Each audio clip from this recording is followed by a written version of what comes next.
Hey Luke, are you excited for the new Barbie movie? Absolutely. Yes, well, did you know that Mattel and Hasbro are going to be joining forces for Barbie and Transformers licensing deal tied to the upcoming movies? I particularly want to see a crossover, like a tie-in between like Transformers toys and Barbie dolls. I would like if that was the case. I mean, that would really break down a lot of a lot of gendered constructs for kids. So actually, that'd be pretty heroic. You could have it like in Terminator 3, where there's the Terminator who looks like a woman, and she's able to make her boobs bigger.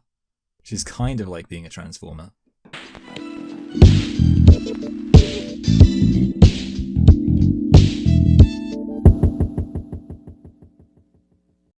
Hello and welcome to Select and Reflect, the movie review podcast where we look at films that have come out in the near and distant past. We give them a couple of watches and evaluate them beyond first impressions. I'm your host Michael, and I'm joined as always by my co-host Luke. And this week we are celebrating the release of what are we celebrating?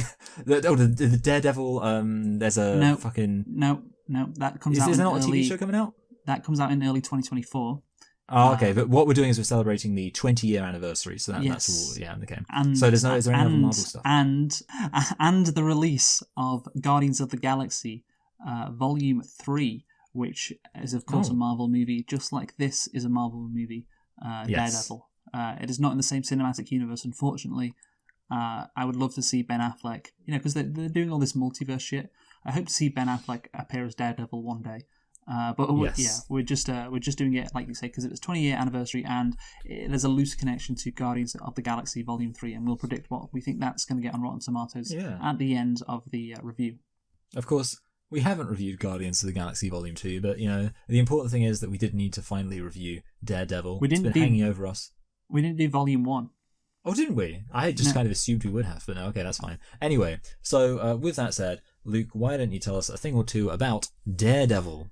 Yeah, and that's why we're not doing Guardians of the Galaxy Volume 2, because we didn't do 1. Yeah, they are probably 7 or 8 out of 10 at a push, maybe 6 out of 10 on their worst day, kind of comic book movies which do the job of funny, all of that stuff. Yeah. This Daredevil movie, is not that. This is going to be a fun movie to talk about, I think. So, let's get into it. Daredevil is a 2003 American superhero film written and directed by Mark Steven Johnson, based on the Marvel Comics character of the same name. Wow. Created by Stan Lee and Bill Everett. It was directed by Mark Steven Johnson. Stars Ben Affleck, Jennifer Garner. Of course, they also starred in, was it Pearl Harbor a couple of years earlier? I mean, that would make sense. I know that Ben Affleck went through a kind of rom-com phase. Well, this isn't really rom-com, is it? No, sorry, but what I'm saying is, like, he went through a rom-com phase, which could include the movie Pearl Harbor, but obviously this was not a rom-com. I just know that he went through a period where he was starring in rom-coms, which hopefully this film snapped him out of. And there's also another rom-com starring Ben Affleck, which we will review later on this year, which is, of course, Jiggly. Which has got J-Lo in it. Yes, Jennifer Lopez, so... Yes, but anyway, the movie also stars Michael Clarke Duncan as Kingpin, Colin Farrell as Bullseye, Joey Pants as the as the journalist. They really underutilized Joey Pantoliano. Yeah. In this movie, it's a schlocky superhero movie. You got to have him doing some schlocky stuff. He doesn't do any of that, unfortunately. Jon Favreau and David Keith also star in the movie.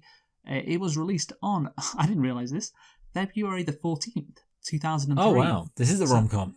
Yeah, it is a rom-com. Wow, I guess I have to apologise to you, Michael. I'm sorry. Yeah. I love, like, do you think back in 2003, there was, like, some boyfriends who dragged their girlfriend to come watch Daredevil at the cinema? I don't know. I just think that would be very funny. It's not even like an entertaining, like, bad movie for you. Well, I think it is. Like, yeah, that's true, yeah.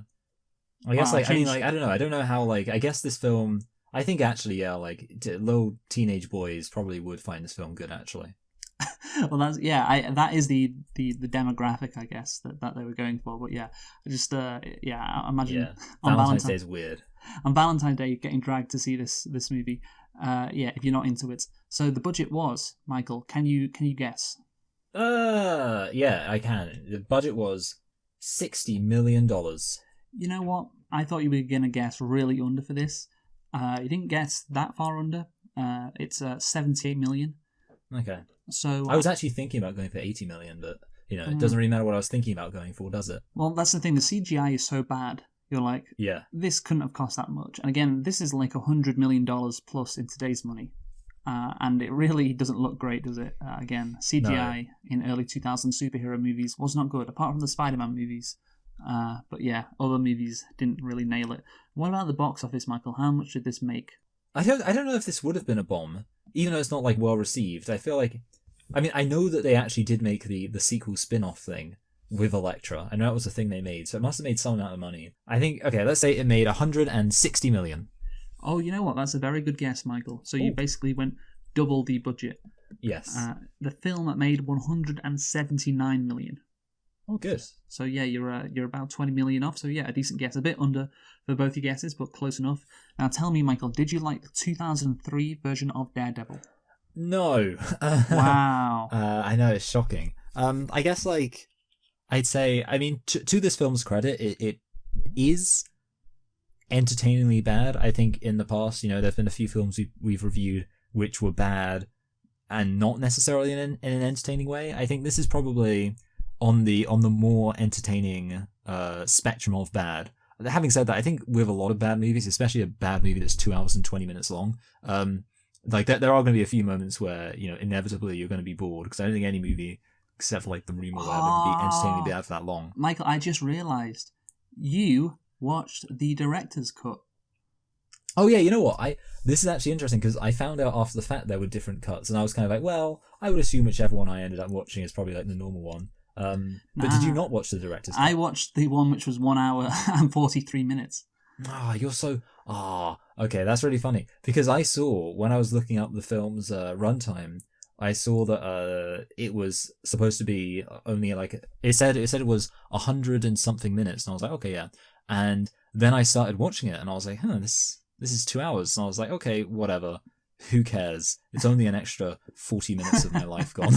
And then afterwards, I went kind of looking up the budget so I could get exactly 20 million off. No, that's not true. I was, looking up something to do with it. And I saw that there was a director's cut, and I was like, oh, I wonder which one I watched. So yeah, I'm now very jealous of you. I don't know. Well, that's kind of crazy, because it means I've seen an extra 40 minutes more of this movie than you. Yeah, to be fair, it should have been obvious to you that you watched the director's cut after seeing there was one, and it was 40 minutes longer than the runtime on Wikipedia. Yeah. But anyway, yeah, I think that it's understandable, maybe because, of course, I said before this was entertainingly bad, and you were like, no, it's not. And maybe it makes sense that I think that, considering this movie for me was 40 minutes shorter. Yeah, you know what, actually, I'm almost thinking like probably the hour 40-minute version is like way... Because, yeah, I could imagine that the hour and 40-minute version cuts out some of the kind of boring scenes. You would hope it would, rather than, Yeah. So obviously, I may imagine the hour and 40 version is like more pure nonsense. Oh yeah, absolutely. I think that could be the case. Yes. So anyway, yeah, I think they keep all the action scenes in, obviously, and crucially, that means they keep all the bullseye scenes in. And I think that's what really elevates this movie into entertainingly bad, is the character of Bullseye, who I just find he's just an entertaining character. He's whenever he's on the screen, he's doing stupid shit. Just the whole concept in general is hilarious. Like a guy just throws stuff at people and can't miss, and he doesn't have like a superpower or anything. Like it's very comedic as a power. He used these incredible skills not to become like an incredible sportsman, but become like an assassin. That's just very funny. But yeah, and of course Colin Farrell. Did you have the scene? I guess maybe you did, but I know this. I'm like thinking about scenes that could have been cut. And I have to ask now. Yeah. Do you have the scene where he flicks a peanut into a lady's mouth on the? Okay. So I know it'll be interesting to see. I'm going to mention everything that I've got like written down. No, please. It'll be interesting to see. Please do. Not now. Yeah. But obviously. Yeah. Over the course of the review. Yes. Yes. So yeah, I found this movie. I like this movie because of how bad it was. There was some like nostalgia, because of course this came out in 2003. This was before studios knew, apart from Spider-Man, how to produce superhero movies. So yeah, this of course there was a whole spate of superhero movies. There's Catwoman, Hulk, Elektra, this one that came out, which the Fantastic Four movies. The Fantastic Four movies. Oh, that first. And they had some really bad CGI in them too, with the stretch guy. Oh yeah, well, what Mr. Fantastic he's called. I don't actually know what he's called. No, he is called Mr. Fantastic. Oh, good. Actually, right, that wasn't hard then. Yeah, yeah. It just these movies give me nostalgia because I remember I didn't watch this movie as a kid, but I watched some of those movies mentioned as a kid, and of course I couldn't tell they were bad. They were just like shitty, slocky, like superhero movies, and just watching them back and just like, oh yeah, this is what back in the day, this is what people got out of superhero movies. And to be honest, like it's more entertaining to watch them than like Shang-Chi, even though I haven't seen Shang-Chi. But I just imagine like there's a rigid formula with modern Marvel movies, which you don't get with these movies, and that means that modern Marvel movies aren't as bad, but they're never as entertaining. So I think again I like watching these kind of movies. So let's get into the nitpicks, litpicks. How many do you have, Michael? I have a grand total of just 2 nitpicks, but okay, you go first. So and to be honest, actually, both of my nitpicks come from right towards the beginning. So I think like what happened is, as the film went on, I just was like, well, I'm not, as I realized everything in the film would be a nitpick. Anyway, the first one is that the moon is never that big. Obviously, there's a scene where a guy looks at the moon and it's like just insanely huge. That scene might have, again, the guy looking at the moon, maybe that was cut because who cares? But I hope you saw this. AJ from The Sopranos is a bully. Did you see that? Oh, I absolutely saw this. This is one. I didn't put this as a nitpick, by the way. Okay, well, I just wrote, nothing will ever be more alpha than beating up a blind kid. Okay, I was going to get onto that, yeah. I don't think that's a nitpick. That's just, again, part of why this movie is so funny. Again, that scene in particular. So is this a nitpick or is this a litpick? I'm not sure, but again, one of the reasons I find this movie entertaining is nostalgia, and of course, what really brings the nostalgia to the fore is the music in this movie. Yes. And who can forget the great soundtrack of Daredevil 2003, featuring, of course, Evanescence songs. Yes. It really sets the movie well, and I like that, watching it back. I like that. It's like, this was a great time period for these kind of movies. Of course, I think that my favourite part, which I'm going to mention, is in terms of the soundtrack, when Elektra is cutting sandbags in her mansion, and in the background it's just, wake me up inside, can't wake up, wake me up and save me. Yeah, oh, it's so good, man. I love that scene so much.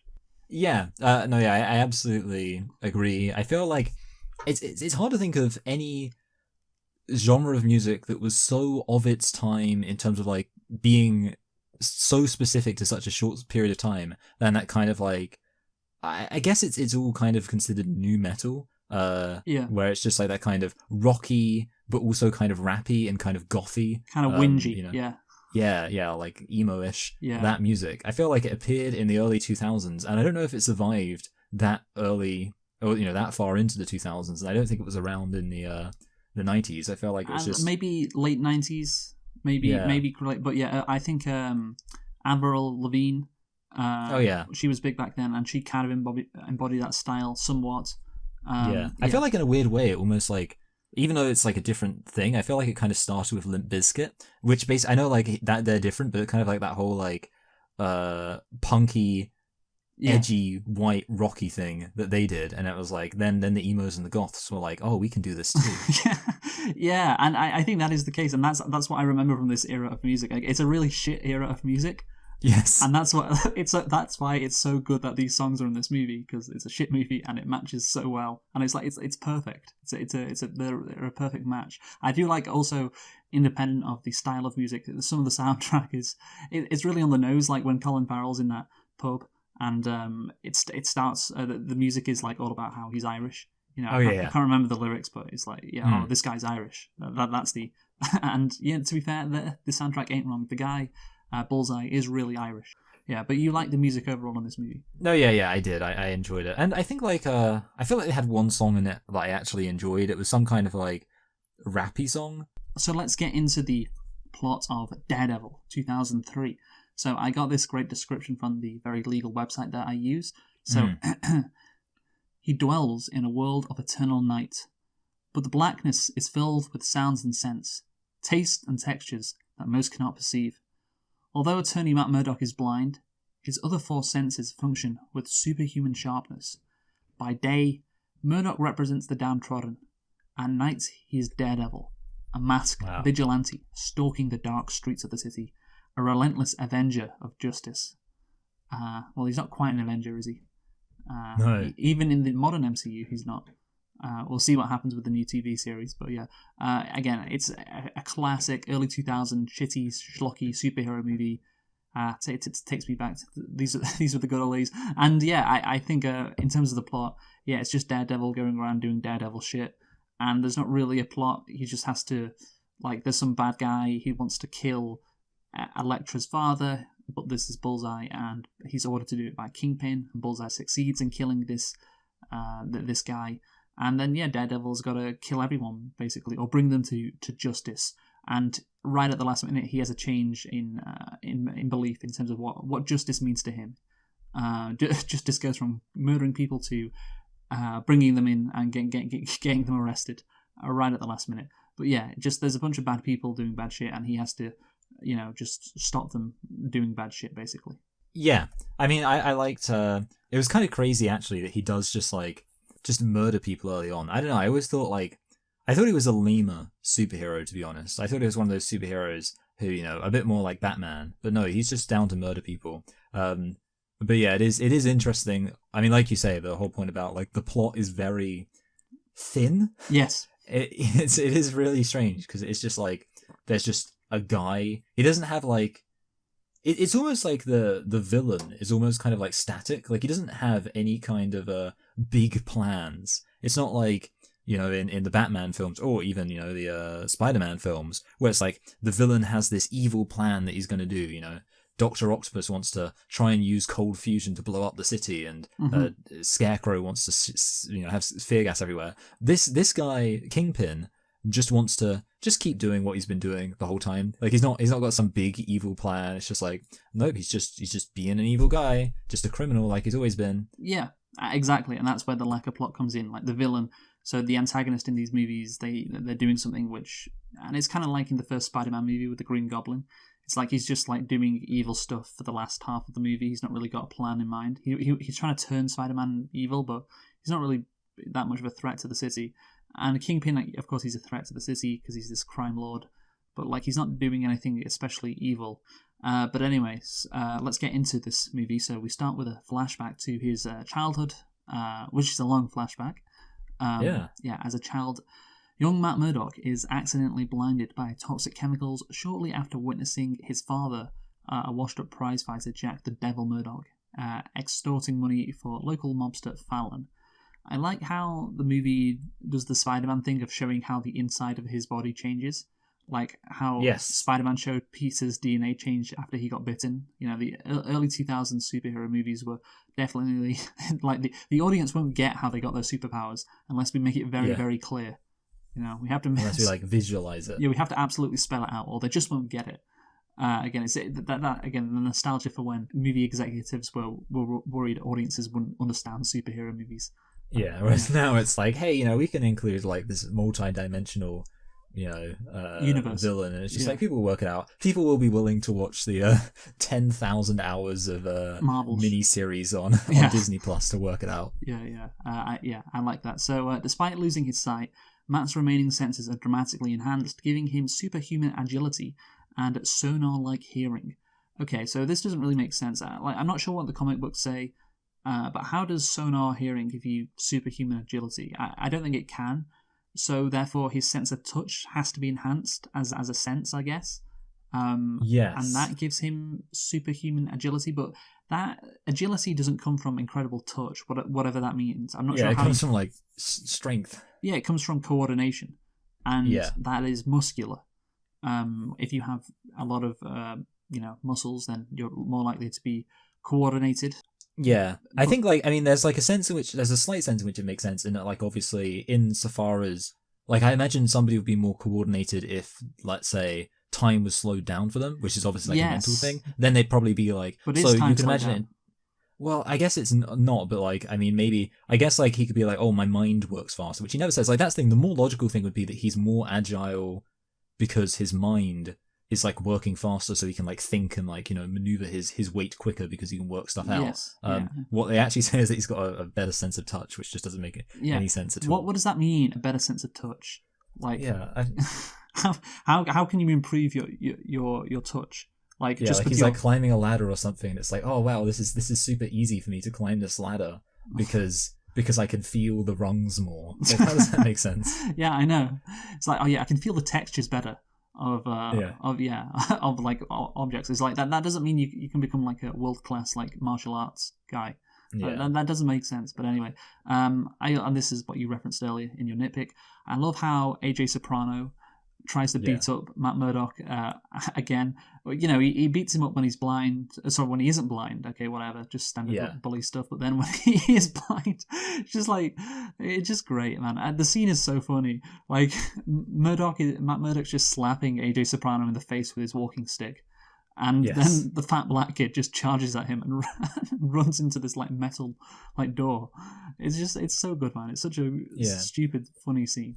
I also thought it was weird because like AJ Soprano was like, whatever the names of the actor who plays him, would have been like a pretty credible like actor at this point, obviously, because this was 2003, and I guess The Sopranos started in 99. 99, yeah. So like this was pretty into The Sopranos. Season 4 or whatever. Yeah, well, I imagine that's why he got the part, but again... Yeah, but you'd almost think, I don't know, it's kind of funny to see him just, like, playing this, like, very, like, cliche dumb role, and you almost think, like... Because I think there was one moment where, like, he's, like, comforting his drunk dad, and to me, I felt like the child acting wasn't so good, and I almost think... It's okay, know, it's fine. They could have got AJ. AJ could have played a young Ben Affleck. No. Why not? No, he doesn't. He looks too bullyish. He does look like a bully. It is crazy. Yeah, he looks too like slovenly. That wouldn't work. But I guess like the reason why he didn't get many roles is because it's like, oh, that's AJ Soprano. Like it's his only role. It's the old child actor curse. Yeah, I know. So Jack is inspired to give up on his life of crime and recommit to his boxing career. He attempts to bribe Jack to throw his next match and has him murdered once he refuses. A typical superhero movie. Yes. I think a parent has to die or a father figure, I guess. Again, this is from the comic books, but that doesn't mean I can't make fun of it. And that's the thing. I think a lot of this stuff with Daredevil is like, we're picking holes in it, and if you were to defend the movie, you'd say, well, that's from the comic books. But of course, we know that isn't an excuse. Yeah, the fact is, it's in this movie, and of course, very Batman-esque that his father dies in an alley, and that inspires him to take on crime as a masked vigilante roaming the streets of a major metropolitan city. Yeah, it feels so Batman-y. Yeah, and actually, like, it was kind of interesting because at the beginning, I was almost thinking they really played up, and part of it is because obviously, the flashback is framed around him like being in a church, and it all kind of felt quite gothic-y, and I was thinking like, oh, is this like, are they like hearkening to the Tim Burton like Batmans with like it being like this really gothic-y place?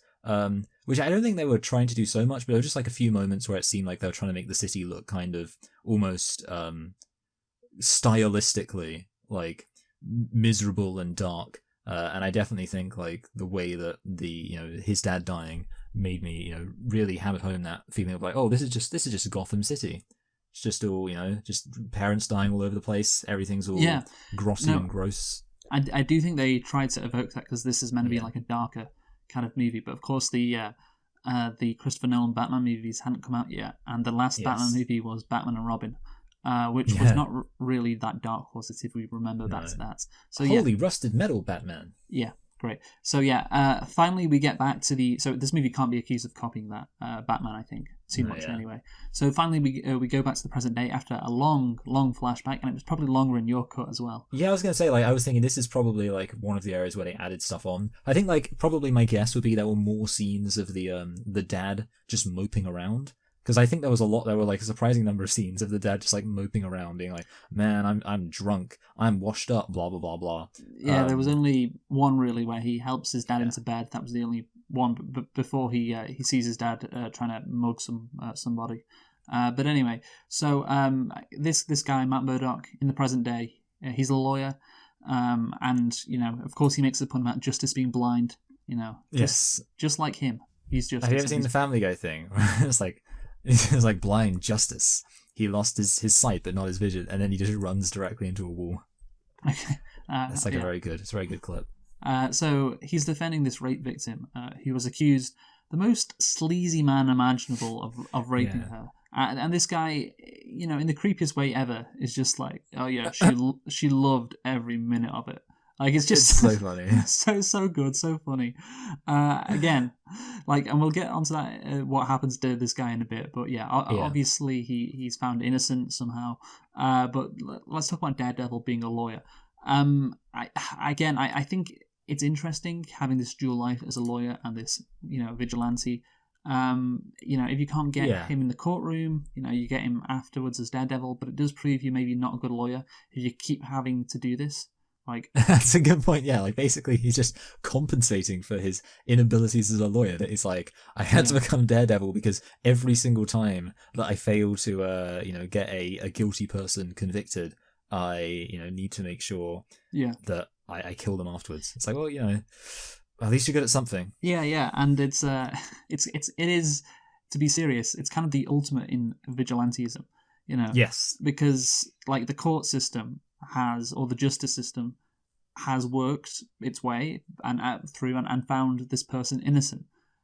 So normally, with Spider-Man or Batman, they don't really kill people after, or they don't go after people after they've been tried in court. It's more catching. What you see is them catching the bad guys. The fugitives. Yeah, they're fugitives. They catch the bad guys, and then afterwards, they've been turned over to the police, and he won't go after them again unless they escape custody or something. But this is taking vigilantism to a new level. After they've been found innocent by a jury of their peers, you go out and murder them. And it's crazy. Yeah, it's counterpoint. You got to bear in mind, he does have the ability to hear people's heartbeats. I bet the court system feels so stupid that all they would need to do is just have a heartbeat sensor on people, and you can just automatically know with complete confidence whether they're innocent or guilty. Yeah, because it's what a great system. The heartbeat could be going a little faster because they're nervous. That is possible. I guess it's better than gut instincts or whatever, but it's a very thin thing to murder someone over because their heartbeat was going a little bit faster than normal. Well, that's it. Sorry, pal, you might have been found innocent by these 12 men and women to my right, but I'm going to murder you tonight. Sorry about that, because that's just what I do. I am justice. Again, it's like vigilantism to a whole new level, and it's literally it's driving home the reality of vigilantism. It's not enough to just be extrajudicial. You're literally being contrajudicial. Yeah. The juries have already found him innocent and you're still going after him. Yeah, and again, the guy probably in this movie probably did rape that girl. That's the he does seem a bit suspicious. Yes, that is the implication, but surely not everyone who he goes after will be that cut and dry. Especially because we get the revelation later on that there are some flaws with his magical heartbeat sensing abilities. Oh, remind me again, what? So the guy who has the pacemaker? I don't remember that. Oh, okay. Maybe there's that. So maybe, okay, I guess I might as well tell you it now. Basically, there's a bit where there's a guy who he's he's telling the truth. And he's kind of building a lot of his assumptions around the fact that this one cop must be telling the truth. And then eventually he finds out that actually the cop is a bad guy. So he goes to confront the cop and he's like, what? But you were telling the truth, what? And then I think he's beating the guy up, so the guy's shirt gets ripped, and then he sees that he's got a pacemaker scar, and he's looking, he's and you see him realize, oh, the guy's got a pacemaker. That's why I couldn't detect the changes in his heartbeat. And it's so it's interesting that they don't have that in the they've only got that in the director's version. It's just a massive flaw in this. Again, this might be from the comics. I don't know. This guy seems like he's very reckless, and again, the character arc is about him having hope or whatever, and not being just this consumed by darkness. But the movie doesn't portray this guy as morally questionable when by just looking at the fact that how does he determine if people are guilty? Just that their heartbeat, which of course is unreliable for a multitude of reasons, and they've been found innocent by the U.S. justice system, and then you still go after them and give them a greater punishment than they would have got if they were found guilty. It's Jesus Christ, this guy, he gets ripped in half by a train. Yeah, and the movie just nothing morally questionable about this at all. But anyway, so Ben Affleck as Daredevil. Let's talk about Ben Affleck in this role. It's so funny seeing Affleck in this role because, of course, he went on to be the Batman, and he was clearly, I think, desperate to be in a comic book movie. So he had to do one at the bottom of the barrel. which was Daredevil, and he has to, throughout the movie, constantly do like blind face and look very stupid. I'm not saying like people who are blind have stupid faces.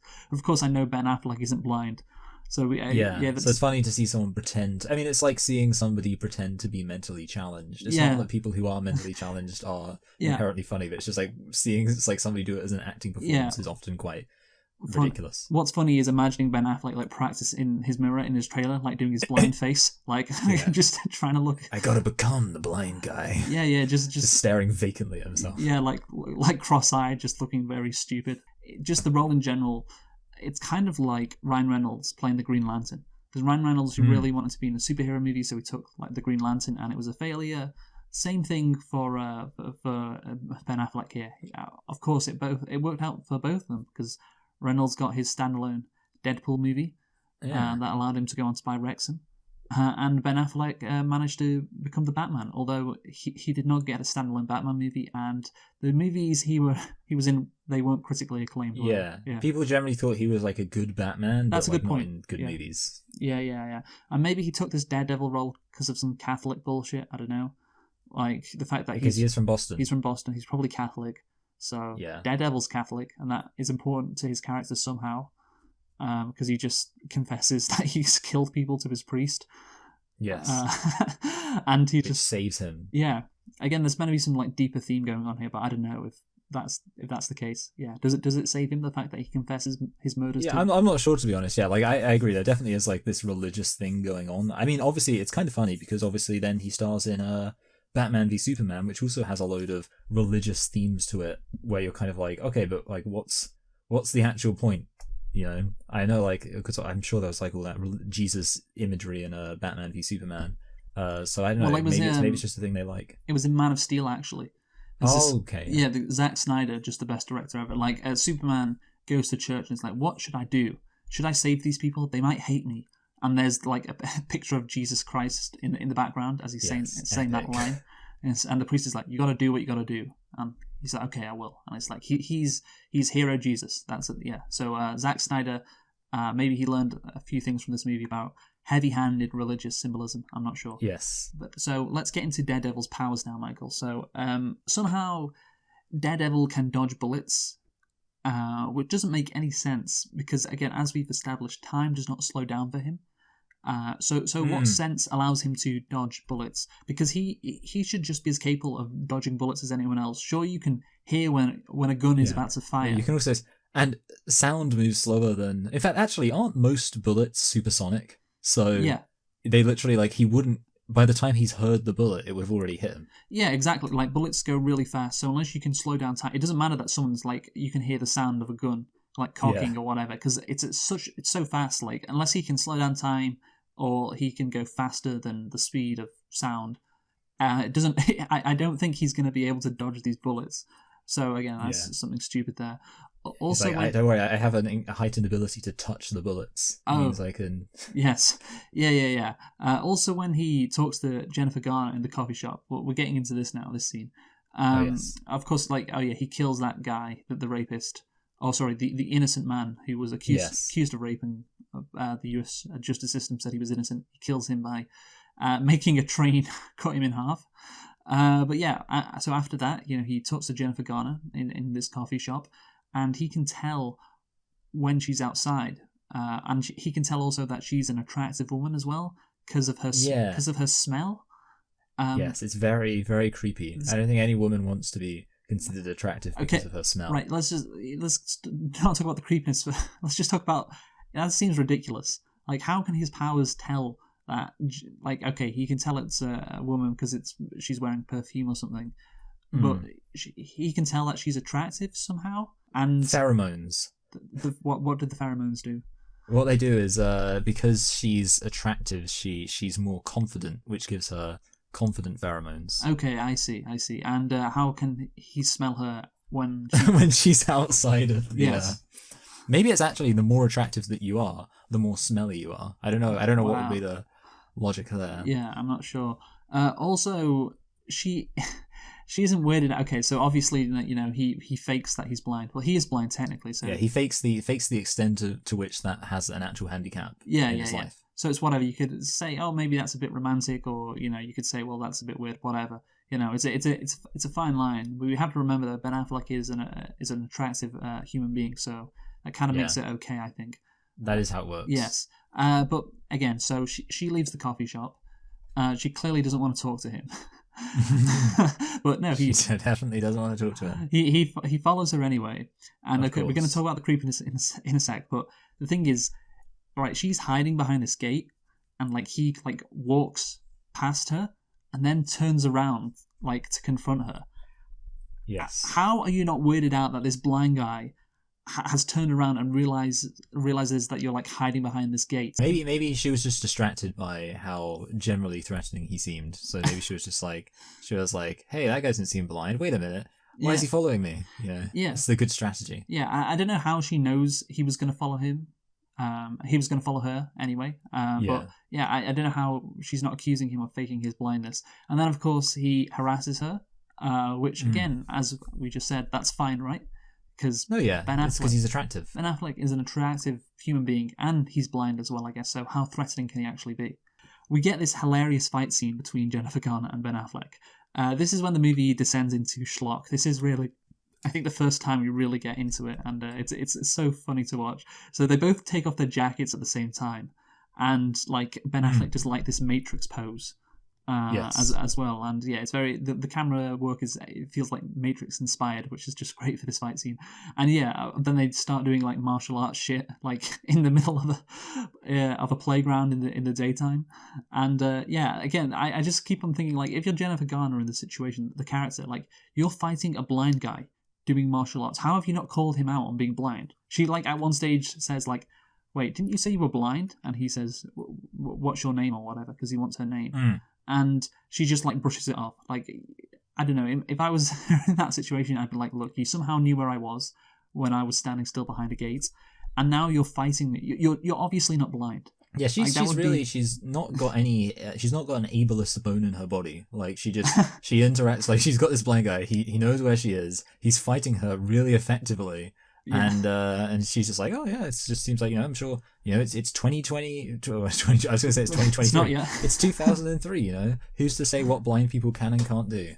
Yeah, she genuinely believes that meme, or it's not really. It's not a meme. Or that slogan is hey, when you hear the word disability, don't think disability, think ability. Yeah, she could walk on him, enjoying a silent movie and a Charlie Chaplin thing, and she'd just be oh, I guess blind people like silent comedy. Wow, you are incredible to overcome that disability to be able to watch this silent movie. Yeah. Now and of course, what happens? They're doing martial arts, and I don't know if this was required in an early 2000s movie, but just like Catwoman, all the kids on a basketball court are cheering them on, are cheering these two. Kids got really invested in romantic relationships between adults back then. Yeah, I that scene in Catwoman will never be topped. Obviously, the one I'm. Yes, they play basketball, and they're humping each other or something when they're trying to tackle. Yeah, in front of a bunch of kids. Yeah, and the kids play that hump basketball. Yeah, at least here they're actually doing martial arts, but again, it's just funny how similar the scenes are. Yeah. Anyway, so let's talk about Jennifer Garner's character now. She plays. Do you know the name, Michael? Can you tell me the name? I'd like your nachos. It's Electra Nachios. Yes, well done. And John Favreau's is that Mexican? I don't remember him saying that actually. Oh, maybe that's in the cut. I swear he does say that. Yeah, probably. But yeah, first thing I wrote after hearing that name, Electra Nachios, is excuse me.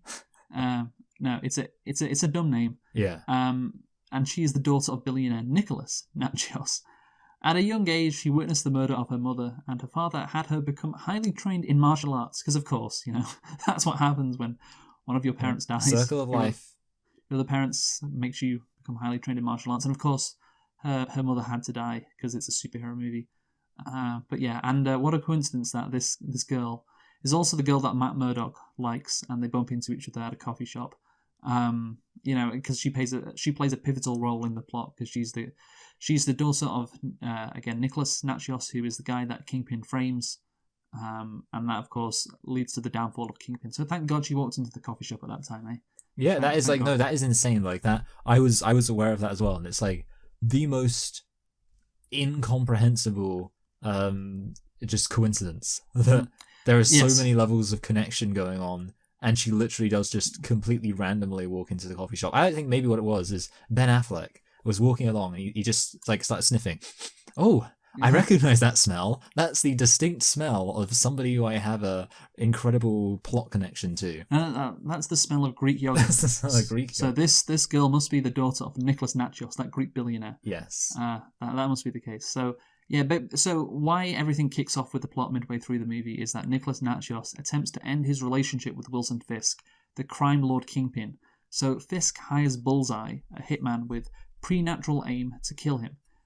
So Fisk tries to frame this guy as the kingpin, and because this guy Natsios wants to get out because this journalist is getting close to finding out what the deal with the real kingpin is, and so Kingpin kills this guy for betraying him, and they spend so little time on this, even though it's what drives the whole plot. Maybe it's different in the extended director's cut.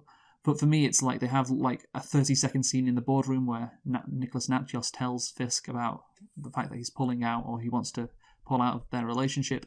And then when Wilson Fisk is walking somewhere, I don't know where, like he says, "Oh yeah, let's frame this guy and kill him." And that's it. And that thing drives the whole movie. Yeah, I think they don't really do anything else on it in the director's cut. No. Yeah, there's nothing. I can't think of anything else that they spend more time on that bit specifically. Yeah, it's equally underdeveloped. Yeah, it just goes to show how thin the plot is, like you say, very underdeveloped. So, Colin Farrell as Bullseye, now Michael, just a great performance, a great character. He fully makes this movie descend into entertaining schlock, or should I say descend, because if you didn't have this villain, it would not be as memorable and it would not be as good. So I don't think descend is the right word. Like, he converts it into something like that is, again, entertaining to watch. Yes. When before it might have been just boring and terrible. Now it's terrible but fun. Yeah, if this movie was dead on arrival, he's taken it to heaven. Good, yes. Thank you. I came out of it myself. But yeah, basically, yeah, I agree. Like, he is, and it's also, I mean, I don't know what Colin Farrell's reputation is or was back then. I always find it weird. I don't know why, but like, to me, it always seems a bit random that Colin Farrell, this like random just Irish dude, became like kind of a big movie star, you know. I mean, not like ever, you know, I'm not saying he was like huge. He wasn't like Will Smith or anything. But, you know, he got like some decent roles. And in my head, I always just think of him from like, you know, indie films like In Bruges and Banshees of Ed Sheeran. Well, I wouldn't say those two are indie films. Yeah, no, I guess indie's probably not the right term. Yeah, like... well, he talked about that, how he had this reputation as kind of a playboy, like as kind of a character. Yes. And he didn't want the role that Martin McDonagh offered him the role in Bruges for this character, and he's like, "No, I don't want it because of my reputation." And Martin McDonagh was like, "Okay, I see your point. No, I still want you." So again, that kind of changed his career path potentially. I'm not sure. Yeah, but yeah, because in hindsight, I feel like it's almost funnier. Because now, most people, I mean, like, now I think of... respect him. Yeah, exactly. I think of him as, like, a very respectable actor who's been in some really good films and given some really great performances. So it's extra entertaining to see him be a completely just ridiculous character in this. And the thing is, he genuinely gives a great, entertaining performance. He knows what he has to do in this movie to make it fun, and he delivers. Like, I love everything about Bullseye as well. Like, the stupid tattoo on his forehead, which is a bullseye. The fact that his jacket contains a snake, which you hear when he puts it on. Yes. The fact that he's very Irish as well just adds to it. Like, he is memorable, and you can't say that for other MCU villains who are in, like, you know, the standard Marvel formula movies. The villains aren't memorable. They're not entertaining. And this guy is. And I would rather watch this than fucking, again, Shang-Chi or whatever the fuck. I'm not sure. Whatever formulaic Marvel movie you like. This villain is so much better. Because he is a bit schlocky. But that's, again, what makes it fun to watch. So I say well done, Colin Farrell, for bringing it and knowing what he had to do with Bullseye. Well done. Yeah, I would definitely agree that he is memorable. Yes. And like he's a very goofy character. Yes, exactly. There's a bit where it's literally like, and again, he's like, "I want a costume." Did you have that bit? He like asks to get a costume because it's almost like he's self-aware. He knows he's in like a superhero movie. Yes, yeah, no, that's great. Yeah, he knows how stupid this whole thing is, and that's his character, and that's the performance as well, which is appreciated. So, the movie tries to do a character arc now with Daredevil. Let's talk about that now. So, basically, Matt Murdock, he has no hope. You know, he can't sustain a relationship. We have that voicemail when he gets back from crime fighting that night. Yes, where this girlfriend has broken up with him, but Elektra gives him hope. Then again, he gets depressed again, doesn't think anything good will happen to him after, that scene where he's beating somebody up and this kid like starts crying or whatever. Oh yeah, and he's like, I'm not the bad guy. But yeah, the point is he should find hope and he should enjoy his life more, and that is meant to be the conclusion, because right now he is in hell because he's the devil. I don't know. Yeah. Maybe that's part of it, but yeah. There is a point in the movie where he rejects crime fighting to sleep with Elektra, of course. Which it's just so interesting, like where his morals are, like what they're trying to do with his character arc, because it's like he just lets somebody die because I feel like he would be justified in that case to save someone. And again, this Elektra person is meant to be a superhero as well. She's meant to be like a hero. Yeah.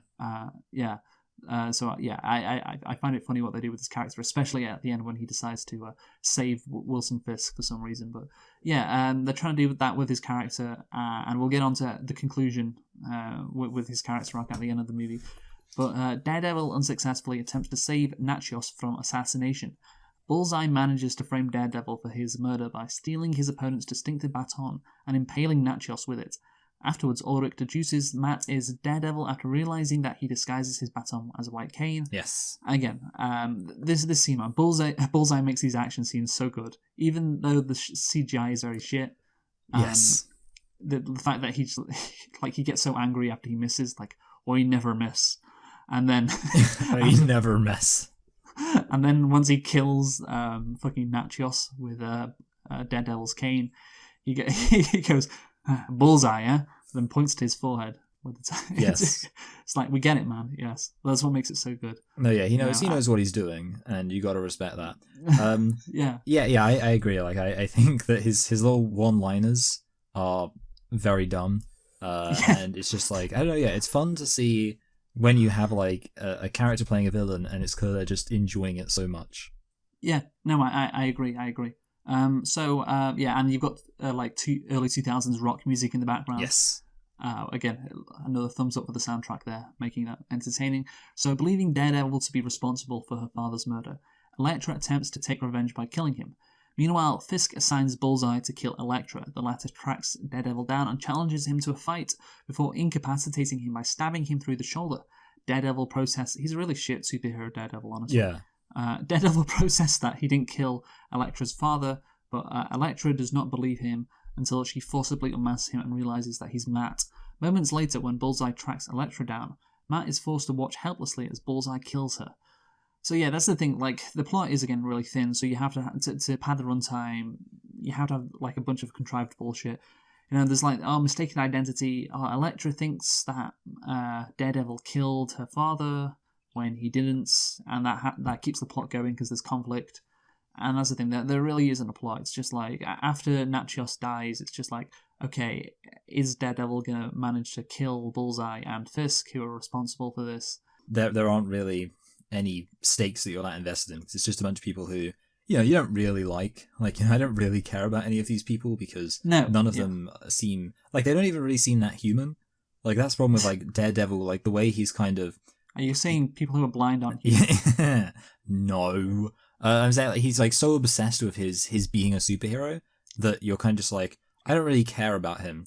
Like, there's just... He doesn't seem like a normal guy. He just seems like, he's so obsessed with crime fighting. It's kind of like, well, if he dies, if anything, it'll probably be easier for him. Like, he doesn't have to worry about constantly getting beaten up and stuff. Yeah, no, that's the thing. He's depressed. Yes, but when you have that as a character trait, you can't really feel sorry or like, oh no, don't die.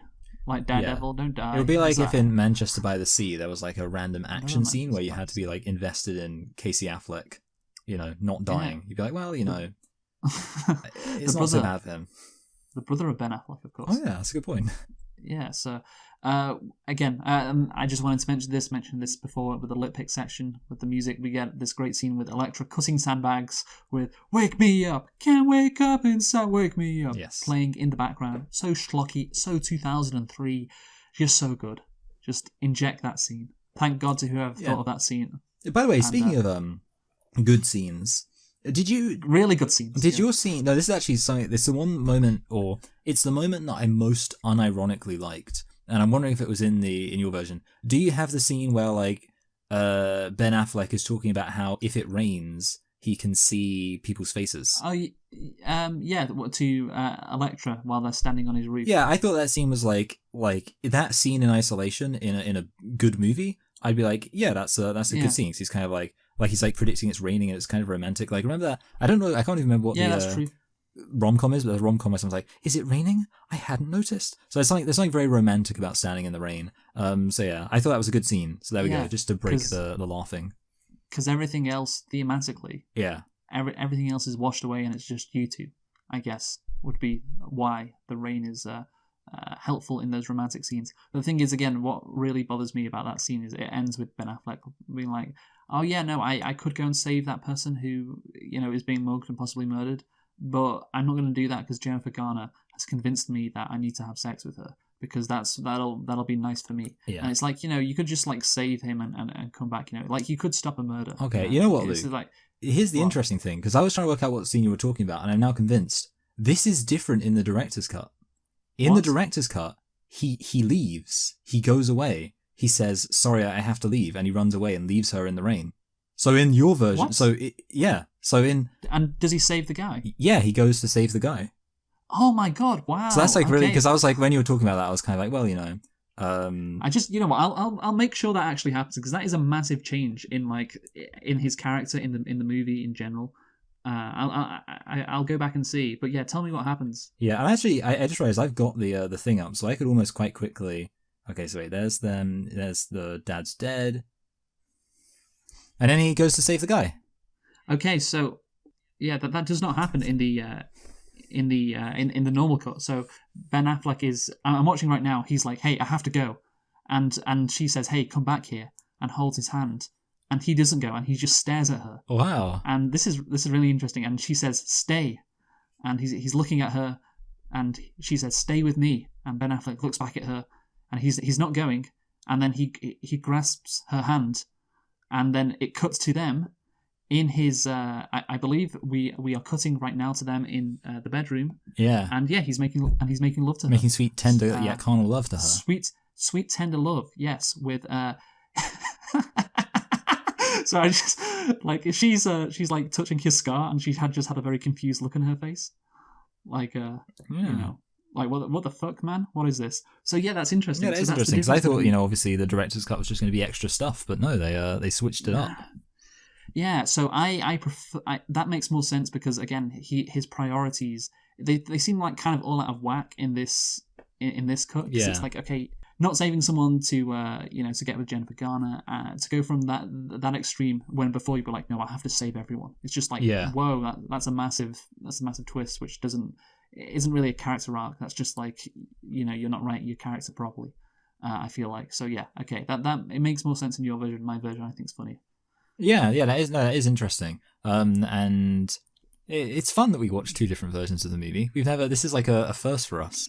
Yeah, I know. This is great. Yeah, but obviously, yeah, I agree with you. And it makes sense, because I think even though the director's cut is longer, and also this movie's kind of beyond savings, so having it be so technically, I think the director's cut is probably better, but on both counts, that probably makes it more boring, both because it's got more kind of unnecessary stuff in it, and also because the fact it's actually better makes it less hilariously bad. Wow. Yeah, that's great, man. That's great. So, yeah, I enjoyed that. Let's get on to the religious symbolism now, though. So, of course, we've talked before about there is heavy-handed Christian imagery in this movie. So, at the start, we have Daredevil. He's the Virgin Mary. When we have a shot of the Virgin Mary's face. And it transitions to him. Yeah, I think I called her the Virgin Mary. No, the Virgin Mary.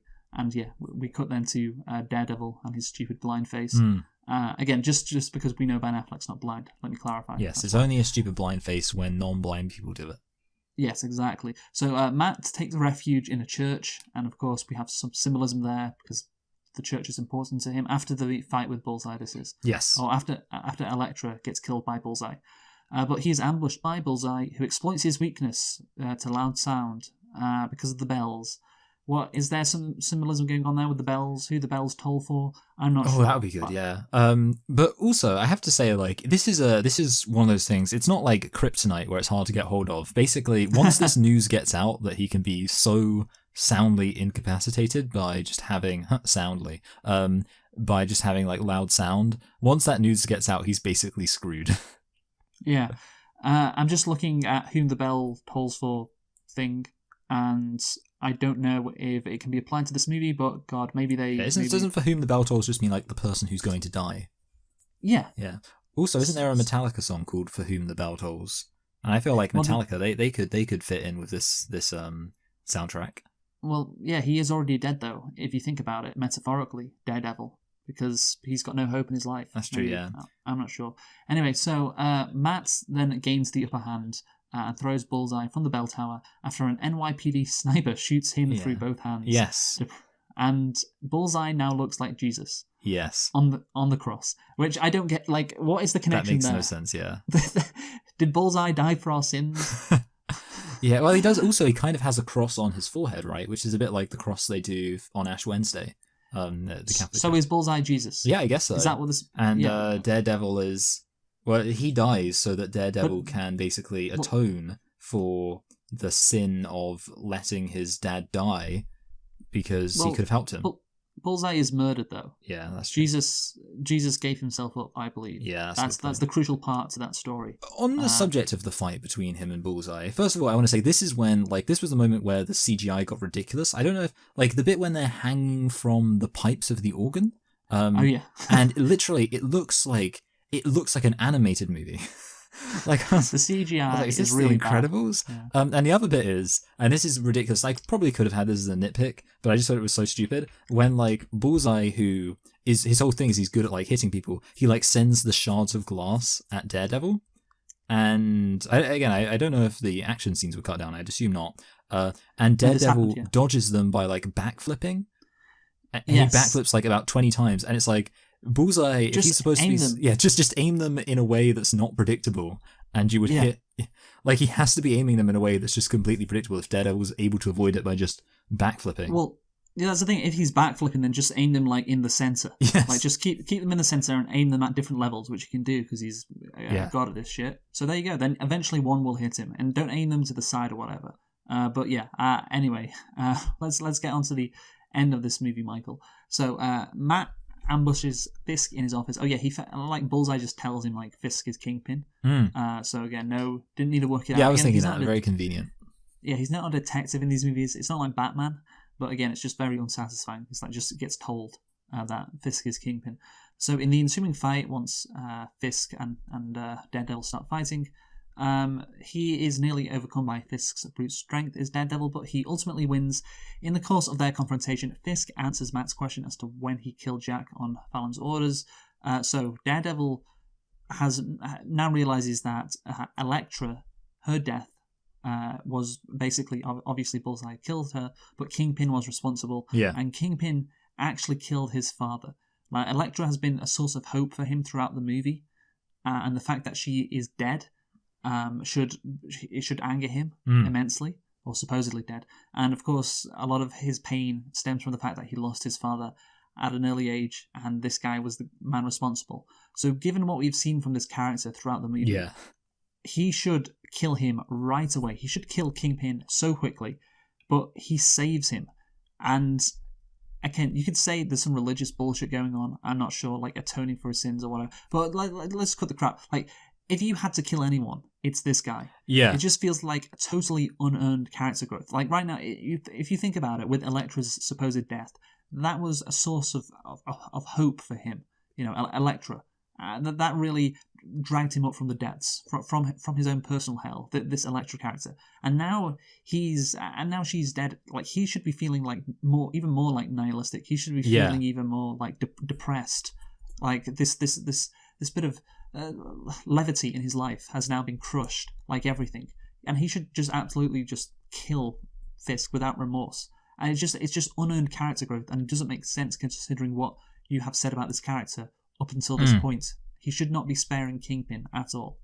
No, yeah, absolutely. Like there is no logic to it. It kind of reminds me of like people pointed out when like when the Affleck Batman was just killing people 24/7. Like people were saying the problem with that is if he kills anybody, you then have to be like, well, why the hell doesn't he kill the Joker? Like, you know, the Joker's like one of the most evil people ever. Obviously, like, in a way, Batman needs to have his rule of not killing people, because otherwise he'd just kill his villains and then they die. And it's kind of a similar thing here of like, well, if he's willing to kill people, why wouldn't he kill Kingpin, the guy who has, like, they literally establish him as like the top honcho of all of the crime in the city. What city did he? Oh, I guess New York, because he lives in Hell's Kitchen. It's Hell's Kitchen. Yeah, exactly. Yeah. But yeah, I was just trying to think of like, is it like a made up city? But no, they don't really do that for the Marvel, do they? That's a DC thing. What I love in the Netflix version, because I've seen, I think I saw the first 2 seasons. Yeah, that's supposed to be good, isn't it? Did it become bad? Or... No, it's decent. I didn't see afterwards. I just saw the first 2 seasons, but I just love how, like the phrase, or not the phrase, that like the name Hell's Kitchen is repeated so often. Yeah, it's just so funny how like Matt Murdock in that in that TV series is like, no, I'm gonna stop crime in Hell's Kitchen. It's a very small area. Yeah, no, beyond the borders of Hell's Kitchen, whatever happens. Hell's Kitchen, though, is my domain. I'm not going to let anything happen to anyone in Hell's Kitchen. It's not a good sign for New York when, like, you can have just a designated vigilante crime fighter for a small part of Manhattan. Yeah, and, like, Kingpin, like, who is played... I can't remember who plays him. Fuck, I've forgotten his name. Like, this big Italian guy. Vincent D'Onofrio, that's it. He's like, he becomes this politician at the end of the second season, and he's like, I'm going to save Hell's Kitchen. Don't give a shit about New York or even Manhattan. No, it's all about Hell's Kitchen. It's just this whole thing going on in Hell's Kitchen. That's all that matters. Just at the end of the movie, maybe some scenes were cut out. I'm not sure. How was Kingpin implicated, Michael? How was he being arrested? Because it had something to do with this journalist Ulrich, played by Joey Pantoliano, I'm sure. Yeah. But I feel like there were scenes cut out which don't really explain it, because there was definitely some investigating that I saw him do. Like, he discovered, obviously, the cane that was used to kill the Greek billionaire came from Matt Murdock, so he knows that. But how does he know that Kingpin or Wilson Fisk is Kingpin? How does he know that? I'm not sure. I don't know how Kingpin was implicated. Can you shed some light on that? Well, okay, let me see if I can remember. What was the name of like I'm hoping it's like thing. The prostitute who was murdered, she's called like in my head it's Lois Lane, but obviously it's not Lois Lane. What prostitute? I'm sorry. Okay.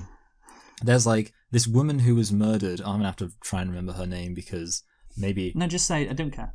Yeah. Well, okay, yeah. There was a prostitute was murdered, and basically there was like a revelation around her, and like that revelation seemed to be like what was incriminating Kingpin. But I'm gonna be honest with you.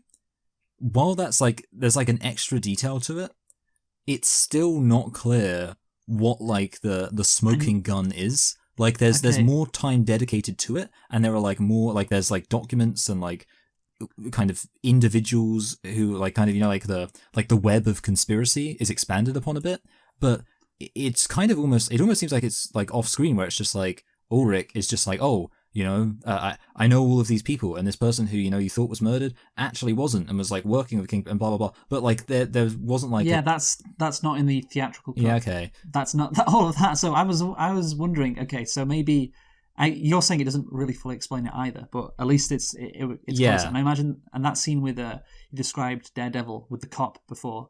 See, that's him maybe doing something. Yes. So that was to do with it. Like basically the thing. Yeah. So the guy who was lying, he was lying about this prostitute's murder. Yes, that's just completely cut out of the theatrical version. Okay. So again, that's confusing. Yeah, that does sound really. I mean, yeah, like I say, it's still kind of confusing with this. There's not like they don't do a good job of being like, this is the thing that means that he's guilty. Yes. But it sounds like it'll be even more confusing in that version.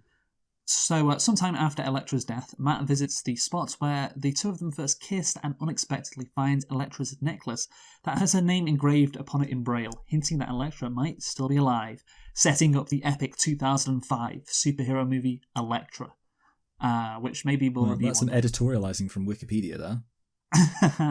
No, that was me. Yeah. No, I know you're joking. Right, so conclude, Michael. Time to do that. You go first. This movie, it's obviously it's not good. I think we're all clear on that. It is, however, entertaining, which I don't really know to what extent that counts towards its rating. I think it slightly counts towards its rating, because I think if this movie was completely awful and like miserably boring, I would rate it lower. Whereas I think like the movie's at least entertaining. The things that are missing from it in terms of it being a good movie, as if we're still treating it like that was a possibility, would be Daredevil's character arc making sense and like his kind of morality and personality being, easy to work out. And also, the plot. A bit more like stake with the plots and substance. But as a dumb action film, that, it basically doesn't falter, really. And I guess I'm going to give it a middling 3. And like I say, I think if this movie was just like boring and I wasn't entertained by it at all, I'd probably put it more in the 2 range. But yeah, I'm gonna get a middling 3 for I think I'm gonna give this a 4 out of 10 again. I think maybe your version sounds worse than mine, and maybe some aspects could be better because there's more plot and it makes sense how Kingpin gets caught in the end. But yeah, we don't really care about that, do we, with this kind of shitty movie. It's all about, is this entertaining? And for me, the 1 hour 40 version, I feel like it was fairly entertaining. They don't cut down on any action scenes. Like the last 40 minutes, it's just action scenes. And yeah, like you said, it's not good. But again, I've said the words like schlocky and entertaining like 100 times because that's what it is. And again, I'd rather watch this than like a standard formulaic MCU movie. And again, Bullseye is mainly responsible for that. Great character, love him. And yeah, there are some funny scenes in this movie that make it watchable and not such a drag. So 4 out of 10 for me seems fair for Daredevil. But yeah, Michael, now it's time to guess what we think Guardians of the Galaxy Volume 3 is going to get on Rotten Tomatoes. So have you got a guess in mind? Yeah. Let's do it then. So we'll guess on 3, 2, 1, go. 3, 2, 1, go. 78%. 87. Oh, did you say 87? Yeah. I said 78, that's funny. Oh, we did the old switcheroo there. So yeah, I think this is James Gunn's last. He's probably going to make it good. Yeah, that's what I was thinking. Like he's going to go out in style, I think, and make this a decent movie. But anyway, Michael, we're going to take a bit of a break. But what are we doing when we return? Next week we're doing. Literally the opposite of what you said. When we return, we're doing Fast and Furious 9, which I guess is because there's a. Is it Fast X or? Yeah. Okay, yeah, Fast X, Fast and Furious 10. Is releasing, and then we're fully into the summer blockbusters. We're fully into summer movie season when that rolls around. Anyway, so join us next time for Fast and Furious 9. We've been selecting and reflecting on Daredevil, classic, really is, and hopefully the new Netflix show can live up to the heights set by this movie. Who have you been, Michael? I've been Michael. I've been Luke. Thanks for listening, and goodbye. Goodbye.